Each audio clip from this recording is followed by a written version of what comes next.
Choice केला आहे football. Okay, आता मी जवळपास 1985पासून फुटबॉल खेळतो. 90मध्ये मी 11thमध्ये होतो. 11thमधून खेळता खेळता आमच्या गेमवर म्हणजे तुमचा गेम कसा इम्प्रूव्ह होत जातो आहे त्याप्रमाणे तुमचं परत पुढं सिलेक्शन होत जातं. तुम्हाला माहीत नसतं की तुम्ही खेळत असता, पण बघणारी पब्लिक जी असते, कोचेस जी असतात ते तुमच्यावर लक्ष ठेवून असतात. बाबा हा प्लेअर कोण आहे, हा प्लेअर कोण आहे, हा कसा खेळतो आहे, ह्याला आपल्या क्लबमध्ये घ्यावं का. तसंच मी स्कूलला खेळत असताना माझं सिलेक्शन झालं आणि मी लकी स्टारला, मिरजेतली लकी स्टार एक टीम आहे ज्याला 100 वर्ष पूर्ण झाली. ओके, त्या टीममध्ये मी खेळलो, आज पण खेळतो. ओके, तर आपण आपलं डिवोशन आपण देत राहायचं की आपलं सिलेक्शन होईल किंवा काय होईल ह्याच्याकडे न बघता आपण कायम कष्ट करत राहायचं. कष्ट केला तर त्याचं फळ तुम्हाला नक्की मिळणार. पण कोण मला बघेल त्यासाठी मी जातो आहे ग्राउंडवर खेळायला, मी वॉर्मअप करत नाही, मी डायरेक्टच येऊन खेळतो. तर तसं न करता प्रॉपर गायडन्स घेऊन ग्राउंडवर आल्या पहिल्यांदा वॉर्मअप पोस्ट वॉर्मअप केल्याशिवाय बॉलला पाय लावायचा नाही, नाहीतर मग इंजुरीचे चान्सेस भरपूर आहे. आणि एकदा तुम्हाला जर इंजुरी झाली तर ती मग आयुष्यभर ओरिजिनल ते ओरिजिनल, बरोबर आहे का. ओरिजिनल जे असतं आहे, आपण ओरिजिनल का बघतोय, एखाद्या गाडीचं पार्ट घ्यायचं असेल तर आपण ओरिजिनल मागतो. कारण का, डुप्लिकेट घेतल्यानंतर आपल्याला माहिती आहे तो कालांतरानं खराब होणार, म्हणून आपण काय करतोय, ओरिजिनल मागतो. तसंच आपल्या बॉडीमधले जे आपले पार्ट आहेत, एखादा पार्ट जर डॅमेज झाला, इंजुरी झाली तर त्याला काय करायला लागते, रिप्लेस करायला लागते. जसं नी रिप्लेसमेंट करतात माहिती आहे ना, त्यामुळे ते कृत्रिम घालतात तो पार्ट, ओरिजिनल घालतात का नाही. तर तो एकदाच आपल्या बॉडीमध्ये तो एकदाच एक पार्ट तयार होत असतो, तो परत कुठं मिळत नाही.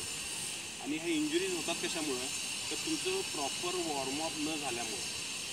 जर तुम्ही प्रॉपर वॉर्मअप करून स्ट्रेचिंग करून जर खेळत असाल तर तुम्हाला कधीही इंजुरी होणार नाही, कधीही इंजुरी होणार नाही.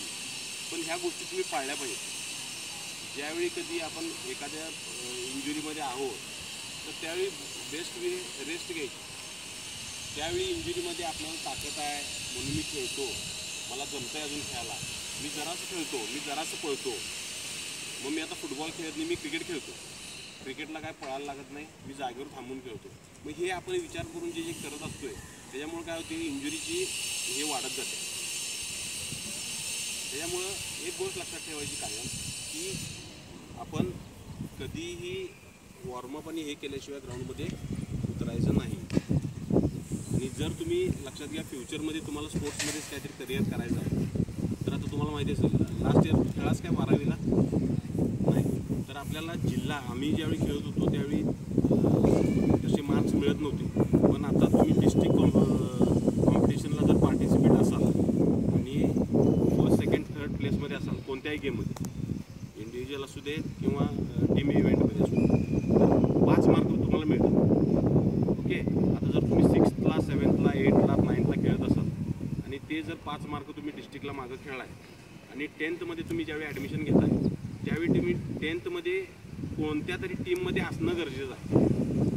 जर तुम्ही मागं 6th मध्ये 7th मध्ये खेळलो आहे आणि आता मी 10th मध्ये काही खेळणार नाही आहे आणि डिस्ट्रिक्टचे मला 5 मार्क आहेत ते मला बोर्डाला मिळतील, हे जर तुम्हाला वाटत असेल तर तसं होत नाही. तर मागं जर तुम्ही खेळला असाल 10thच्या अगोदर आणि 10thला जर तुम्ही आलात आणि ते जर 5 मार्क तुम्हाला पाहिजे असतील तर तुम्हाला 10thच्या टीममध्ये कुठल्याही इव्हेंटमध्ये, मग तुम्ही अगोदर फुटबॉलमध्ये खेळला असाल तर फुटबॉलच खेळायला पाहिजे असं काय नाही. लक्षात येते, तुम्ही कुठल्याही इंडिव्हिज्युअलमध्ये घ्या किंवा टीम इव्हेंटमध्ये भाग घ्या, भलेही तुम्हाला प्लेस मिळू दे अगर न मिळू दे, पण तुम्ही टीममध्ये 10th मध्ये असणं गरजेचं आहे. तर तुम्हाला ते 6th, 7th, 8thचे काय जे मार्क असतील पाठीमागचे ते तुम्हाला मिळतात. आणि 10th मध्ये जर तुम्ही काय पार्टिसिपेशन केलं तर तुम्ही समजा 6th मध्ये असताना किंवा 8th मध्ये असताना डिस्ट्रिक्ट खेळाय, 10th मध्ये तुम्ही डिव्हिजन किंवा स्टेट खेळा, तर जे मार्क जास्त होतात ते मार्क तुम्हाला बोर्डाला मिळतात. ते फक्त स्पोर्ट्समध्येच होऊ शकते. आणि जर तुम्ही एखाद्या विषयात फेल होत असाल किंवा 2 विषयात फेल होत असाल, एक मार्क 2-3 विषयात कमी पडतात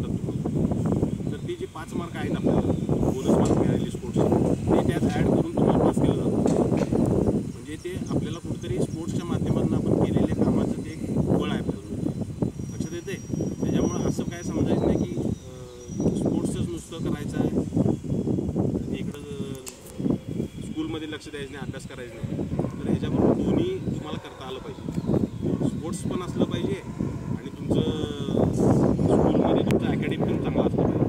अकॅडमिक जर नसेल, नुसतं स्पोर्ट्स असेल, तर दोन्हीचं हे बसणार नाही. क्वालिफिकेशन हे तुमचं मस्त गरजेचं आहे. तुम्ही कितीही चांगले प्लेअर असाल, आता पोलीस भरतीसाठी जर बघितलं तुम्ही तर क्वालिफिकेशन किती आहे आत्ताचं? 12वी पास, बरोबर आहे का? जर तुम्ही 12वी पासच नसाल आणि चांगले फुटबॉल प्लेअर असाल, चांगले मी म्हणतो, महाराष्ट्रात तुम्हाला तोड नाही, तरी देखील काय होतंय की तुमचं क्वालिफिकेशन नसल्यामुळे तुमचं सिलेक्शन होऊ शकत नाही, बरोबर आहे?